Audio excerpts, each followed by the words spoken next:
My brothers and sisters, listen carefully, because today is not just another day. This is a divine appointment. You didn't stumble here by chance. Heaven's agenda has your name stamped on it, and the clock is ticking toward a promise that cannot be delayed, denied, or destroyed. God said it's all planned for the end of June 2025, and when God plans it, no devil in hell can block it. Some of you have been walking through seasons of confusion, carrying burdens too heavy for your shoulders, questioning if your prayers are hitting the ceiling. But hear me, your tears have been collected, your struggles have been counted, and your faith has not gone unnoticed. You've been tested, pressed, and stretched, not to break you, but to build you for what's about to be released. There's an appointed time when what was hidden will be revealed, when what was barren will bear fruit, when what was delayed will be delivered. And that appointed time is closer than you think. The end of June 2025 is not just a date on a calendar, it is a divine milestone for your breakthrough, your healing, your promotion, your restoration. You may have thought you were forgotten, overlooked, or left behind, but let me remind you right now, heaven has not lost sight of you for a single moment. You have been on God's mind since before you took your first breath. And every chapter of your story has been meticulously crafted by the author who never makes a mistake. Let this settle deep into your heart. Your breakthrough is not random, it is not wishful thinking, and it is not hanging by a thread. It is scheduled, it is confirmed, it is stamped with the authority of the one who holds time and eternity in his hands. Some people trust in their plans, some put their hope in circumstances lining up perfectly. But you, my friend, are called to trust in the one who writes the plan before you even see the pieces come together. You may feel right now like you're standing in the middle of chaos, surrounded by unanswered questions and silent nights. But that chaos is no match for the calendar of heaven. There is a set day, a set hour, a set moment when everything you've been praying for, fighting for, and holding on to by faith will break through the surface and manifest in your life. You didn't choose this fight on your own. You were chosen for it, handpicked to walk through storms so you could testify that the storm never had the final say. The final say belongs to the one who declared, I know the plans I have for you, plans to prosper you and not to harm you, plans to give you a hope and a future. That future is not distant, vague, or somewhere out in the fog of tomorrow. It is right there, circled on the timeline of your destiny. The end of June 2025. Do you know what that means? It means you don't have to panic when doors close today. You don't have to break down when people walk away. You don't have to drown in despair when resources run dry. Why? Because you're not surviving on your own strength. You're walking out a plan that has already been approved in the throne room of heaven. And when God stamps approved, nothing can cancel it. Not gossip, not betrayal, not loss, not even your own mistakes. Grace covers what your hands can't fix. Mercy shields what your strength can't hold up. Let this truth light a fire in your bones. Your delay is not your denial. Your waiting season is not your wasted season. Your prayers have been collecting interest in heaven's bank, and when the payout comes, it will be pressed down, shaken together, and running over. Heaven is not cheap with your blessings. When the appointed time hits, you will see why the wait was necessary, why the battles were intense, and why the enemy fought you so viciously. He knew what was coming even when you didn't. Stop pacing the floor at night, wondering if you missed it. Stop replaying your failures like a broken record. Stop comparing your timeline to somebody else's highlight reel. What God has for you has your name on it, and nobody can sign for it but you. You may not feel worthy, but that's why it's grace. You may not feel ready, but that's why it's called faith. Faith does not wait for perfect conditions. Faith holds on even when nothing makes sense, knowing that God is not bound by what you see. He is bound by his word, and his word says there's an appointed time for everything under heaven. If you could only see what's already marked for release in your life, you would praise louder, you would worry less, you would dance in the hallway before the door even opens. Heaven has scheduled your breakthrough. It's not waiting for your approval, it's waiting for your agreement. Agreement says, I may not see it yet, but I trust him. Agreement says, I may not feel strong, but I stand anyway. Agreement says, I may be surrounded by impossibility, but my God does the impossible. When you wake up each morning, remind yourself that you are not aimlessly surviving. You are walking toward a moment that will make sense of every tear, every sleepless night, every lonely valley. Heaven has scheduled your breakthrough. The clock is ticking toward your miracle. Keep standing, keep speaking life, keep believing. It is written, it is set, and it shall come to pass. You ever wonder why the weight on your shoulders feels heavier than what others carry? Have you ever asked yourself why your road seems steeper, your nights darker, and your battles fiercer? Listen carefully. What you're walking through is not punishment, it's preparation. What you call struggle, heaven calls training ground. Every sleepless night, every silent prayer whispered through tears, every time you had to encourage yourself when no one else understood, none of it is wasted. It's doing something deep within you that easy days could never do. Your struggles are not a sign that you're forsaken. They are evidence that you're chosen for something greater than ordinary living. Gold must go through fire to be purified. Diamonds are made under crushing pressure. Olive oil only flows when the olive is pressed and crushed. So why do you think your destiny could be shaped any other way? There is a greatness inside you that comfortable days could never pull out. It takes the furnace to burn off what doesn't belong and to reveal what's been hidden in you all along. You see, you didn't ask for this battle, but heaven trusted you with it. If it were too much for you to bear, it wouldn't have been allowed to reach you. Your struggles are a sign that God sees more in you than you see in yourself. The enemy wouldn't be attacking you so hard if there wasn't something inside you that terrified him. He knows that when you survive this, when you rise from these ashes, you will stand as living proof that God's power is real. His promises are true and his grace is sufficient. Don't you dare curse the ground where you're being shaped. What looks like a pit is actually the workshop where champions are forged. Those sleepless nights, they're teaching you to pray when everyone else sleeps. Those disappointments, they're teaching you to lean not on your own understanding, but to trust in the Lord with all your heart. That loneliness, it's birthing a closeness with God that the crowd could never give you. What you thought was crushing you is actually constructing you. What you thought was breaking you is building spiritual muscle you didn't even know you had. Every betrayal, every closed door, every dry season, they're all ingredients in the recipe for the testimony that's about to spill from your lips. When people ask you, how did you survive? You'll say, it wasn't me. It was the one who promised to never leave me nor forsake me. Think back for a moment. Look at the times you thought you wouldn't make it, yet here you are, still breathing, still standing, still believing. If the last storm didn't destroy you, this one won't either. If the last valley didn't bury you, this one won't either. You've been through enough to know that pain always has a purpose when God's hand is on your life. Too many people want the crown without the cross, the blessing without the burden, the triumph without the trial. But real anointing is forged in the fire of adversity. Real wisdom is born when your plans fail, and all you have left is God's plan. Real strength is discovered when your strength runs out and grace takes over. So instead of resenting your struggles, start reading them differently. They are the tools heaven is using to carve out the very best version of you. They are chiseling away fear, doubt, pride, and unbelief. They are hollowing out space inside you for deeper faith, greater vision, unshakable hope. And when the time is right, when the calendar of heaven flips to your appointed moment, you will look back and see that not one drop of your tears was wasted. Not one fight was pointless. Not one lonely night was empty. The weight you carry today is creating the wings you'll fly with tomorrow. The crushing you feel now is producing an overflow you couldn't contain before. One day, the very thing you thought would break you will become the very thing that blesses everyone around you. And when you speak, you won't just have words. You'll have power behind your words because you've lived through the fire and you didn't quit. Have you ever realized how loud doubt can be when you're on the edge of a breakthrough? Doubt doesn't show up when you're idle, coasting, or playing it safe. It shows up when you're right on the verge of stepping into something bigger than you. It creeps in at night whispering, what if it doesn't happen? What if you're not enough? What if you fail again? If you don't silence doubt, it will sabotage destiny right at the doorway.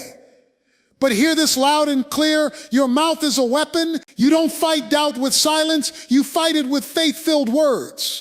You've got to learn to talk back to every lie that dares to plant itself in your mind. When fear says you can't, you declare, I can do all things through the one who strengthens me. When the enemy tries to remind you of your past, remind him of his future. When voices say you're not qualified, remind yourself that God doesn't call the qualified, he qualifies the called. Your words have the power to pull you out of the pit, to shake the dust off your dreams, and to declare life over dry bones. Too many people spend more time replaying their fears than rehearsing their faith. You've been given a voice, not just to communicate with people, but to command your atmosphere. There is no room for passive believers in this season. This is the hour for bold declarations. Heaven responds to faith, not fear. Speak life over your family. Speak provision over your lack. Speak healing over your sickness. Speak clarity over your confusion. When you open your mouth and align your words with heaven's promises, you give heaven permission to invade earth. Let doubt hear your praise in the middle of uncertainty. Let fear hear your worship, even when you don't feel strong. Speak victory while you're still standing in the middle of the battlefield. Faith isn't proven when everything is perfect.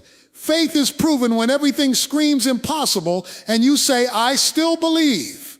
Stop entertaining every negative thought as if it has authority over your life. Your mind is not a playground for fear. It's a battlefield where only truth should win.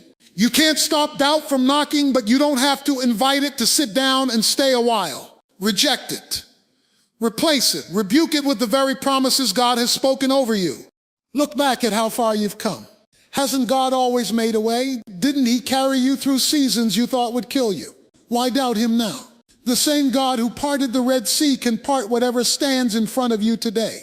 The same God who shut the mouths of lions will shut the mouths of your critics. The same God who turned water into wine will turn your lack into abundance. So speak like you know who you belong to. Fill your atmosphere with words that match your promise, not your problem. Too many people spend their days talking about how big the mountain is instead of telling the mountain how big their God is. Speak with authority. Speak with conviction. Speak with expectation. Life and death are in the power of the tongue, so use that power to fuel your faith, not your fear. Doubt can't stand an atmosphere filled with praise. Fear shrinks when faith rises. Worry flees when worship takes over. So every time your mind tries to drag you back to hopelessness, open your mouth and remind your spirit who you are and whose you are. Your words frame your world. Your declarations today build the reality you'll walk in tomorrow. If you want to see victory, speak victory. If you want to see change, speak change. If you want to see breakthrough, speak breakthrough. Heaven is waiting to back up what you boldly declare on earth. So drown out the lies. Silence the fear. Replace every whisper of defeat with a roar of faith. Let your words echo what heaven has already said about you. You are chosen. You are called. You are equipped. You are unstoppable when you align your mouth with the promises written for you before you ever faced your first battle. Have you ever caught yourself waiting for everything to line up perfectly before you move forward? So many people waste precious time waiting for a sign in the sky, a perfect moment, or every question answered before they step out. But let me shake you awake today. Faith is not about hesitation, it's about expectation. You are not called to stand frozen at the edge of your promise, waiting for permission to believe.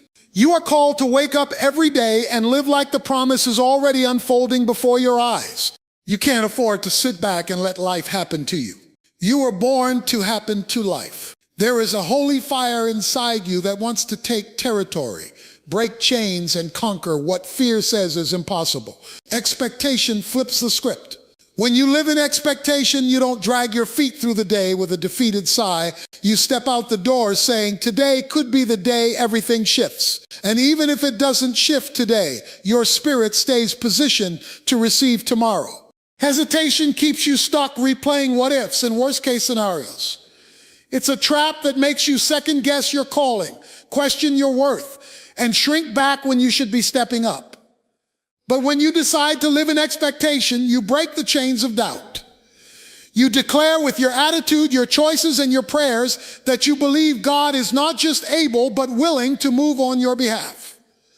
Expectation is not just wishful thinking, it's spiritual posture. It's how you wake up and how you lay down. It's how you treat people when you're still waiting on the open door.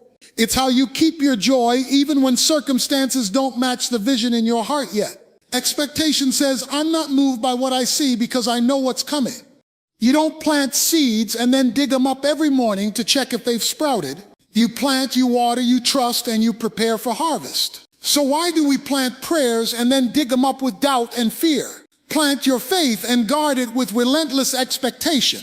Water it with praise. Shield it from the storms of negativity. Refuse to entertain conversations that feed hesitation. Look around you. The enemy wants you paralyzed by uncertainty.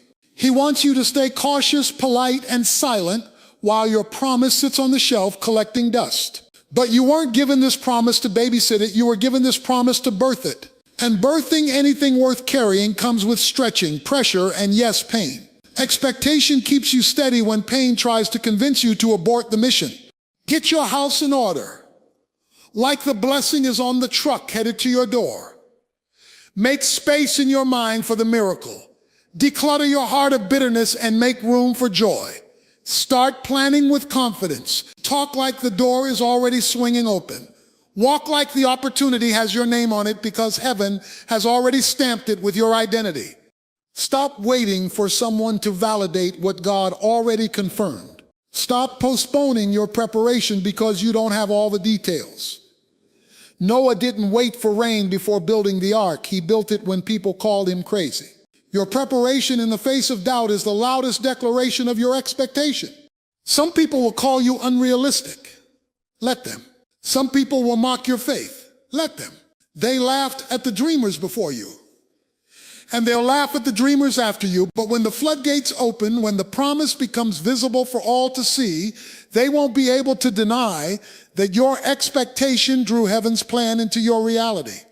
So check your words, check your prayers, check your attitude. Are you hesitant or expectant? Are you tiptoeing through life hoping not to get hurt? Or are you standing like a giant ready to claim what is yours? Expectation stirs your spirit to live boldly, love fiercely, and move confidently into every space your feet touch. You weren't created to exist in the shadows of hesitation. You were created to stand in the bright light of relentless, radical expectation that says, it's on the way and I'm ready for it when it gets here. Are you really ready for what you've been praying for? Pause and think about it, because most people shout for breakthrough, cry out for favor, and beg for open doors, yet their hearts, habits, and hands aren't truly prepared for the overflow that's coming. Heaven doesn't send rivers to people holding teacups. If you're asking for more, you better start making room for more. If you want the next level, you can't keep living at this level. Stop asking for a harvest if you're not willing to clear the weeds. Stop begging for rain if you haven't dug trenches to hold the water. Overflow has no place to stay if clutter and compromise occupy the space where faith and obedience should be thriving. This is your moment to prepare like you believe what God promised is guaranteed to arrive. Too often we want the reward without the readiness. We want abundance, but we cling to scarcity thinking. We want promotion, but we keep procrastinating. We want healing, but we refuse to let go of habits that keep us sick in our minds and spirits. Preparation is proof that you trust the promise. It's your way of saying, I'm not just wishing for this, I'm making space because I know it's coming. Ask yourself, if the blessing knocked on your door tonight, would you have room to receive it? Would you have the discipline to steward it? Would you have the maturity to sustain it? Overflow will not bless you if it buries you. Heaven's goal is not to drown you in what you can't handle, but to elevate you into what you were designed to carry with strength and purpose. This is the season to declutter your life of distractions.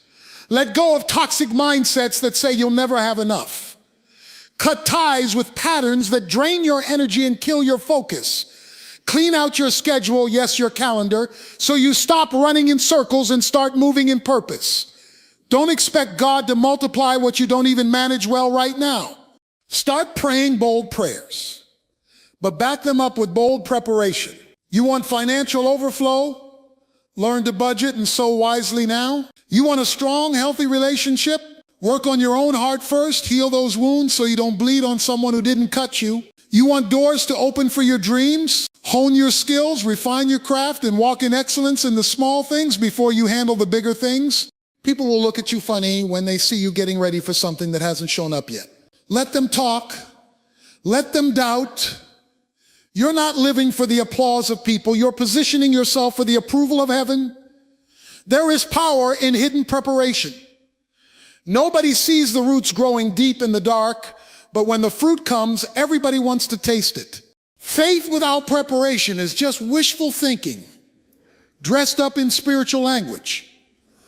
But faith that prepares is faith that provokes heaven to release what's been held up. It says, God, I'm not sitting on my hands hoping for a miracle. I'm setting my table for it, clearing the room for it, cleaning my heart for it, and readying my life to handle it well. Look around your life and ask, where do I need to make room? Maybe it's in your time. What are you investing your energy in that doesn't grow you or feed your purpose? Maybe it's in your thoughts. What lies are taking up space where truth should live? Maybe it's in your daily habits. Are you sowing actions today that align with the overflow you say you want tomorrow? Overflow is not an accident. It's not a lottery ticket you scratch off hoping to hit the jackpot. It's a promise that finds a prepared vessel and says, now you're ready to carry what I've always wanted to give you. So organize your life, strengthen your character, deepen your gratitude, expand your capacity to receive so much more than you ever thought possible. Don't wait till the floodgates open to figure out what to do with the blessing. Train now, learn now, stretch now, worship now. Give thanks now like the miracle is already in motion because it is. Overflow is coming, but it needs a life with space wide open to contain it, nurture it, and multiply it beyond your wildest prayers. Do you realize you were never called to just sit back and soak up blessings for yourself? Let this sink in deep. You are not just a receiver, you are a carrier, a conduit, a living, breathing proof that what God does in you, He wants to do through you for others. There's a generation looking for hope, craving light in dark places, desperate for a glimpse of real faith in action. They're not searching for perfect people. They're hungry for people who've been through the fire and came out still praising, still standing, still shining. That's you. Every trial you've survived, every valley you crawled through, every tear you thought no one saw, all of that was shaping you into someone whose life preaches louder than any sermon. The blessing on your life is not just a private gift to make you comfortable. It's a public testimony that shakes the chains off people watching you from the shadows. Some will never pick up a Bible, but they'll read the one you're living out loud every single day. Stop asking God just to do something for you. Start asking Him to do something through you. There's a reason you're still standing when others didn't make it. There's a reason you're breathing when that storm should have taken you out. It's because your survival wasn't the end goal. Your impact is. You are the proof that pain has purpose, that grace is real, that mercy still picks up broken people and sets them back on solid ground. People need to hear how you got free. They need to see you love when hate would be easier.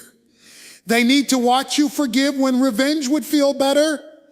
They need to see you pray with tears in your eyes and praise when your heart feels heavy.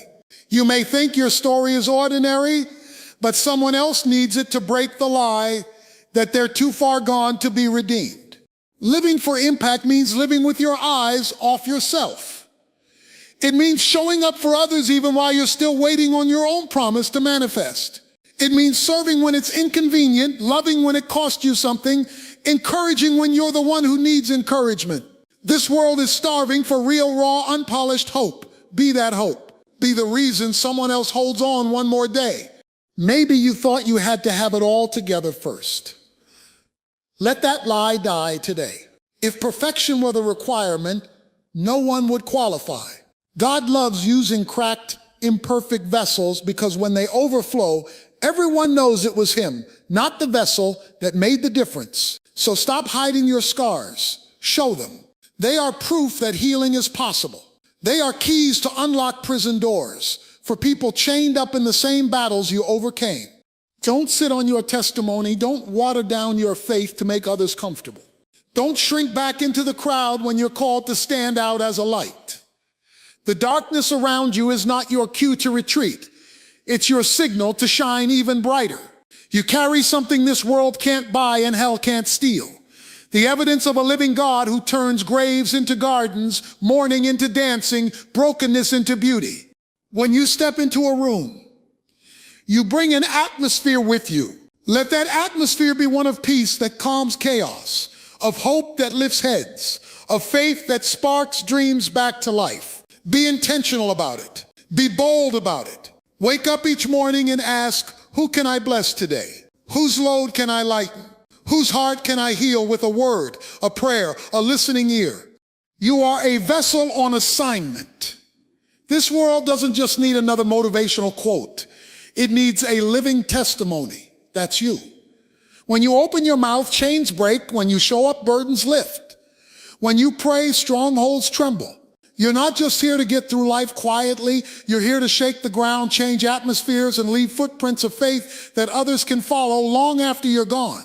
So live boldly, love deeply, give generously, speak freely.